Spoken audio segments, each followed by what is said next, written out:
Sophie Durocher. Elle pose les projecteurs sur les acteurs de la nouvelle.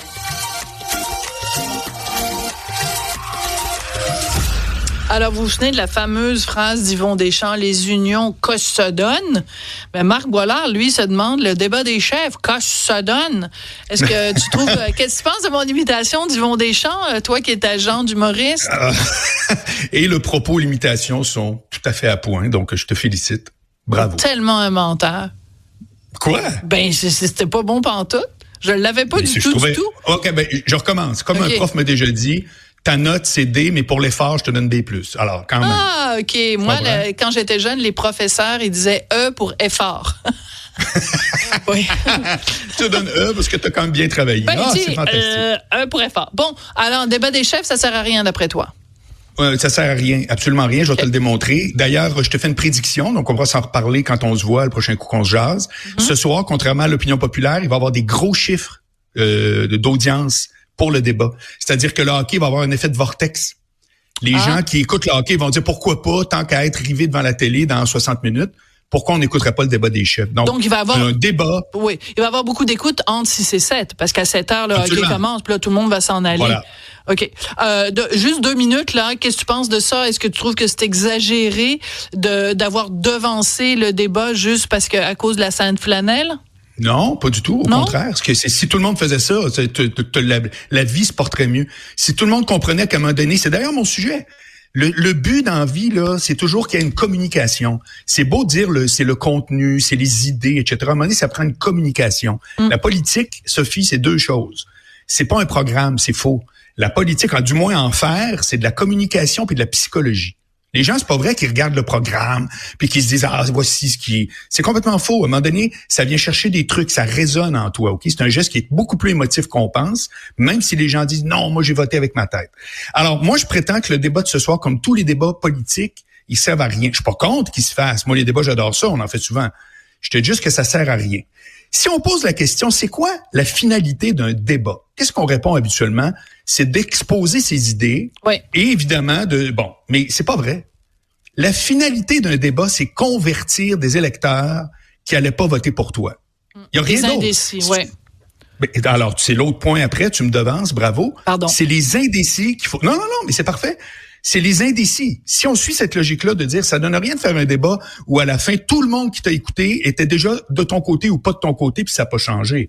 T'es d'accord avec moi? Ouais. Donc, il y a un très petit pourcentage de gens qui sont des indécis. Ce soir, là, les gens comme moi qui vont regarder le débat ont une idée de fait à, je sais pas, ça doit aussi entre 80 et 90% qui savent pour qui voter et ça ne changera pas. Ça veut dire qu'il faut que tu fasses tout ça pour un groupe d'indécis. Or, comment tu fais pour changer la vie d'un indécis? C'est là que ça devient intéressant. Personne, Sophie, dans la vie, regarde un débat en se demandant quelles sont mes raisons à moi de voter. Tout le monde connaît ses raisons de voter. Tout le monde sait qu'ils vont voter pour... Il y en a qui c'est très pragmatique, c'est le portefeuille. Il y en a qui c'est des valeurs. Il y en a qui c'est pour le... Chacun a une raison de mettre un X auprès d'un... Tu comprends? Ouais. Ça changera pas. Donc, parmi les indécis, faut pas essayer de convaincre quelqu'un de changer ses valeurs. Oui, faut essayer de dire... Ouais, mais parce que tu demandais plutôt c'est quoi le but du débat. Moi, je pense que, et c'est pour ça que j'aurais vraiment aimé que ce soit un face-à-face, en plus évidemment du débat du consortium, c'est que pour moi le but d'un débat, c'est que les candidats montrent leur vrai visage. De la confrontation naît du choc des idées naît la lumière, de la confrontation des personnages à un moment donné, à force de frapper comme ça 2 roches, il y a une petite étincelle. À force de frapper 2 personnalités l'une contre l'autre, il y en a une des 2 qui finit par s'échapper et montrer son vrai visage. Comme disait Leonard Cohen, there is a crack in everything, that's how the light gets in. Bon, oui. C'est un peu long, là, non, c'est parfait. Mais donc, alors moi, c'est ça que je veux, c'est à ça que je m'attends ce soir. Oui. Qu'à un moment donné, quelqu'un s'échappe parce que il va être talonné par l'autre, là.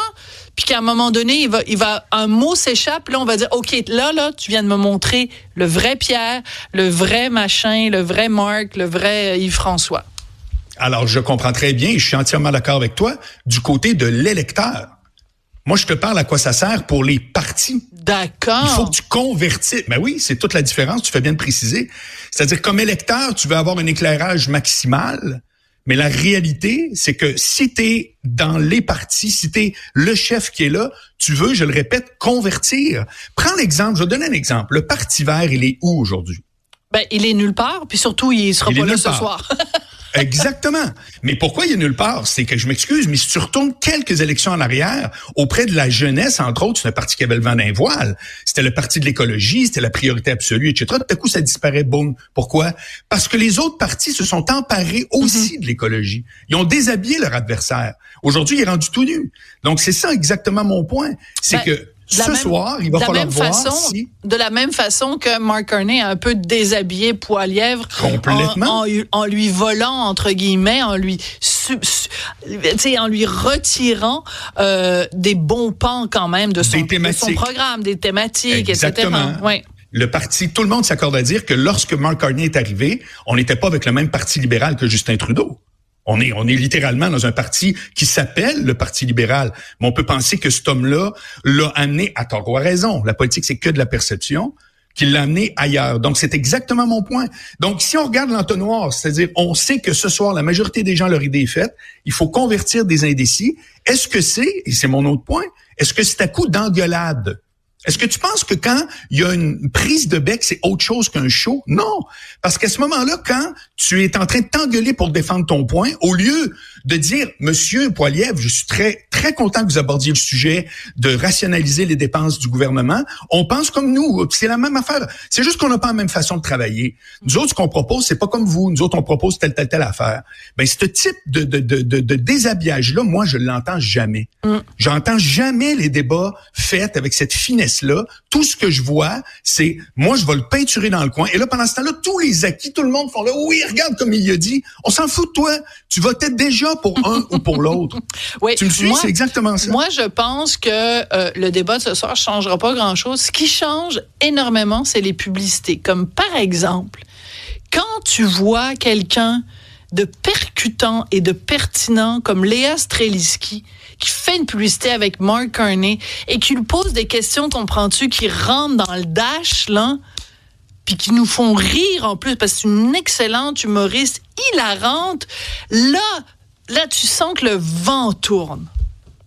Alors, toi, t'aurais voulu que le Parti libéral paye pour quelqu'un qui le peinture dans le coin, l'amène dans un... Je trouve que c'est... Non, c'est pas ça. C'est que la pub est plate, elle est pas drôle, elle est nounoune, elle est inintéressante. Pas l'humoriste, la publicité, là. J'ai bien compris.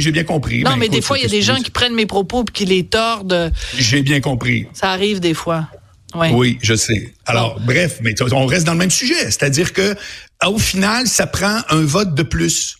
Que ce soit avec une pub que tu juges qui est zéro, j'ai même pas vu, c'est que ce serait difficile pour moi d'en parler. Non, ben je l'ai pas vu, mais je suis au courant de tout ça. Évidemment, je suis au courant de l'histoire. Ben oui. J'ai pas vu, là. Bon, ça fait que j'aimerais ça dire, non, moi je l'ai trouvé super drôle ou pas, je peux juste pas me prononcer. Bon, question d'honnêteté. La réalité, c'est que dans tous les cas, ça prend un X de plus. C'est ça mon point. Ouais. Et qu'un débat comme ça, je trouve que les chefs, on dirait que, à mes yeux, ont pas l'habilité d'aller, je reprends mon expression, de déshabiller son adversaire en disant ta thématique, je la prends, je me l'approprie et finalement, je te déshabille. Ouais. Je ne le vois pas. Donc, à chaque fois, je trouve que c'est des exercices vains. D'accord. Il y a des gens aussi qui pensent, puis là, je dis à tout le monde, je vous annonce que Guy Nantel va être avec nous demain, hein, c'est ça? Il va participer à l'émission demain, parce que lui, il regarde pas le débat des chefs, entre autres, puis il pourra nous expliquer pourquoi plus en détail demain, parce qu'il dit, ça se passe au fédéral, c'est pas mon pays, là, c'est un pays étranger, je vois pas pourquoi je regarderais, c'est comme Alors, il y a pas tort non plus, je suis sûr qu'il a regardé le débat. Si je suis convaincu qu'il a regardé le débat aux États-Unis, par contre. Alors, il faudra que tu lui poses la question pourquoi. Je regarde. Alors, des réactions, moi, je regarde les débats. Il y a quelqu'un qui nous écrit, un auditeur, une auditrice, qui dit, moi, je regarde le débat pour rire de Carney en français. Il y a des fois où il se débrouille pas mal, mais t'as l'impression que c'est quand même des lignes qu'il a apprises un petit peu par cœur. Puis des fois, t'as l'impression qu'il utilise des mots puis il sait pas trop ce que ça veut dire. Alors, quand il confond culture et agriculture, là, tu dis, oui, ça, c'est très fort. Oui, on part de loin. Écoute, il me reste 15 secondes. Je t'embrasse. Merci beaucoup, Marc Mollard. Merci, bye à tous. Merci à vous, les auditeurs. Merci à Hugo Veilleux, qui a été absolument formidable. Jean-Philippe Leroux. Je parle de la publicité avec Carney. La publicité apparaît. Bravo, Jean-Philippe. Merci. À demain.